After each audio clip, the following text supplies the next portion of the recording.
ছোটবেলাটা কতটাই রঙিন ছিল, তাই না? যেখানে ঘুমিয়ে ঘুমিয়ে স্বপ্ন দেখতাম, যেখানে আমিই ছিলাম রাজা, নায়ক অথবা উড়ন্ত পাখি। কিন্তু সময় বদলেছে, দিন বদলেছে। এখন আর ঘুমিয়ে নয়, জেগে জেগে স্বপ্ন দেখি। এখন স্বপ্নগুলো বাস্তব করার লড়াই, প্রতিদিন এবং প্রতি মুহূর্তে। নমস্কার বন্ধুরা, আমি আবির।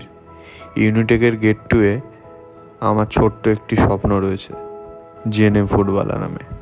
জীবনে যদি কখনো মালিক হতে চান, তাহলে সবার আগে আপনাকে কর্মচারী হতে হবে। হ্যাঁ, আমার দোকানে আমি নিজেই কর্মচারী। এই কথা বলতে আমার লজ্জা নেই, বরং গর্ববোধ হয়। কারণ নিজে তো কিছু একটা করছি। কোনো কাজই ছোট নয়, সে কাজটি বড় হোক কিংবা ছোট। তফাৎ শুধু দৃষ্টিভঙ্গির। আমি সেই কাজটাকে কিভাবে দেখব।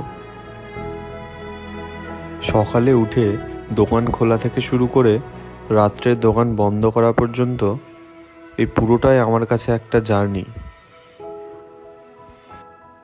সেই জার্নি ঠিক করবে আমার গন্তব্যস্থলটি কোথায় হবে, কেমন হবে এবং কতটি সুন্দর হবে।